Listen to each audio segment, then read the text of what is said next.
নমস্কার বন্ধুরা, সকলকে আমার চ্যানেলে স্বাগত। আজকে আলোচনা করব জগন্নাথের লীলা। স্নানযাত্রার পর প্রভু জগন্নাথ এখন বিশ্রামে আছেন। নির্দিষ্ট দিনে তিনি রাজকীয় রথে চেপে তার অগণিত ভক্তদের সাথে মিলিত হবেন রথযাত্রায়। গুরুত্বপূর্ণ এই সময়ে আজ আরও একটি জগন্নাথ লীলা আমি আপনাদের জন্য নিয়ে এসেছি, তাই ভিডিওটি স্কিপ না করে অবশ্যই দেখুন। একবার এক দরিদ্র জগন্নাথ ভক্ত তার মালিকের কাছে এসে সে জগন্নাথ ধাম যাত্রার জন্য ছুটি চাইলেন। তার মালিকও ছিলেন জগন্নাথের ভক্ত। তিনি কর্মচারীকে ছুটি দিতে রাজি হলেন এবং বললেন, আমি তো ব্যবসায়ী মানুষ, সব সময় ব্যবসার কাজে ব্যস্ত থাকি, তার কারণে জগন্নাথ দর্শনের সুযোগ হয় না। তুমি 100 টাকা আমার নামে প্রভু জগন্নাথ দেবের চরণ সেবায় অর্পণ করো।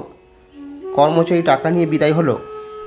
কিছুদিন পর সে পুরী পৌঁছালো এবং মন্দিরে যাওয়ার সময় সে রাস্তায় দেখল অনেক সাধু সন্ত ভক্তজন সংকীর্তনে মত্ত। তারা ক্ষুধার্ত এবং ক্লান্ত, কিন্তু খাদ্য বা জল নেই। সে মালিকের দেয়া 100 টাকা থেকে 98 টাকা খরচা করে ফেলল সেই বৈষ্ণবদের সেবায়। বাকি 2 টাকা সে জগন্নাথ দর্শন করে প্রভুর সেবায় অর্পণ করল। সেই রাতে মালিককে জগন্নাথ দেব স্বপ্নে দেখা দিলেন আর বললেন, তোমার 98 টাকা আমি পেয়েছি। এই বলে জগন্নাথ দেব অন্তর্ধান হয়ে গেলেন।